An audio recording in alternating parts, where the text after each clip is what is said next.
From the Ohio AgNet, voice you know with the news you trust studio, sponsored by Grain Equipment Company, where innovation meets execution. I'm Joel Norwood. A jury from Cobb County, Georgia, has awarded plaintiff John Barnes a staggering $2.065 billion in damages. That's in a lawsuit against Bayer over its glyphosate-based weed killer Roundup. Barnes, who has been diagnosed with non-Hodgkin's lymphoma, alleged that prolonged exposure to Roundup contributed to that illness. Bayer acquired Monsanto back in 2018 and strongly disputes the verdict, plans to appeal, arguing that the damages are constitutionally excessive and contradict the weight of scientific evidence. And Bayer pointed out that they have won 17 of the last 25 Roundup-related trials and claims the court made several errors, including excluding evidence about other herbicides Barnes may have used.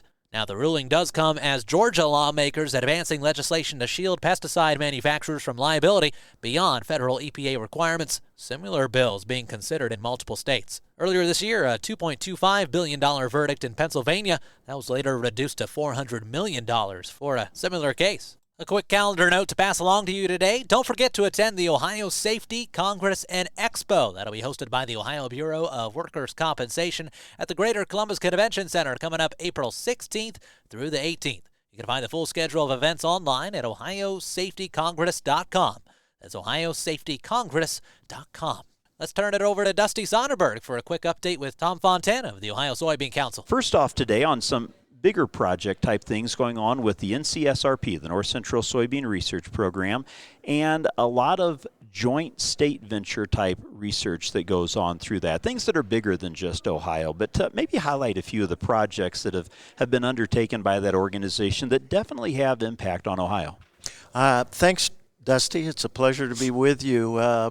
We had North Central Soybean Research Program board meeting on Saturday morning, and there were a number of projects that were highlighted.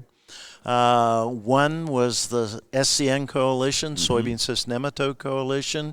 Got an update on that, on how they're communicating with farmers in a wide variety of ways to make sure farmers understand how serious of an issue soybean cyst nematode is. And they're using social media and print media and video and any way they can get the word out there. And they're showing that farmers are spending time thinking about soybean cyst nematode and controlling it. So it was good to see that. The percentage of farmers is increased by in the last 5 years of farmers who are somewhat knowledgeable at SCN from 39% to the mid-50s. So hopefully they can keep that going. The other part of that is testing programs. We have one in Ohio, most of the states do, and Soybean Cyst Nematode Coalition encourages that testing. It's a nice group. The group is not only state soybean organizations, but United Soybean Board and industry folks like Syngenta and Corteva and others who are involved in the coalition. The full conversation with Tom Fontana of the Ohio Soybean Council online today at ohioagnet.com. It's our featured audio. And a quick South American update. One of the top grain exchanges in Argentina has dropped its forecast for the soybean crop there by 1 million metric tons. The impact of a drought is becoming clearer on that 24-25 soybean crop. The Buenos Aires exchange now predicting the crop's output to reach 48.6 million tons, dropping from its prediction of 49.6 million published a week before. Argentina is the world's largest exporter of soybean oil and meal. Its play on the global stage has major impacts on our markets locally. Stay tuned. We'll be right back with a look at your markets after this. Biodiesel isn't just a fuel, it's a game changer for your engine, your wallet, and your farm. Cleaner burning and efficient, biodiesel enhances engine life, power, and fuel economy. Plus, it delivers real value, adding $1.33 to every bushel of soybeans grown. That's 13% more value per bushel, directly tied to the biofuels market. Ready to turn soybeans into power and drive with purpose? Learn how at soyohio.org.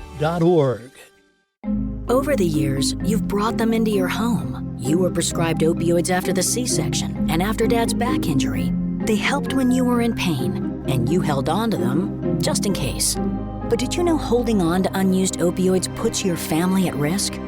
trouble with opioids can start at home with unused medicines such as pills, patches, and syrups, you can remove the risk and protect your family. Find out how at www.fda.gov/drug disposal.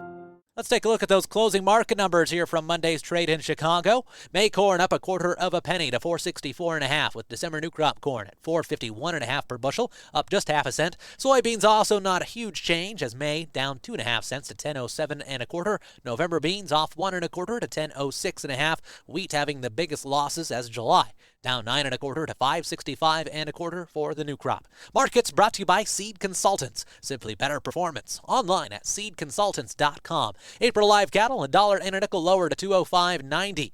Feeder cattle for April up 28 cents to $285.25 as those contracts get closer to ending. May feeders down 25 cents to $284.85. April lean hogs dropping 43 cents to $85.70. Milk up today. Thanks for tuning in. I'm Joel Norwood. This is the Ohio AgNet.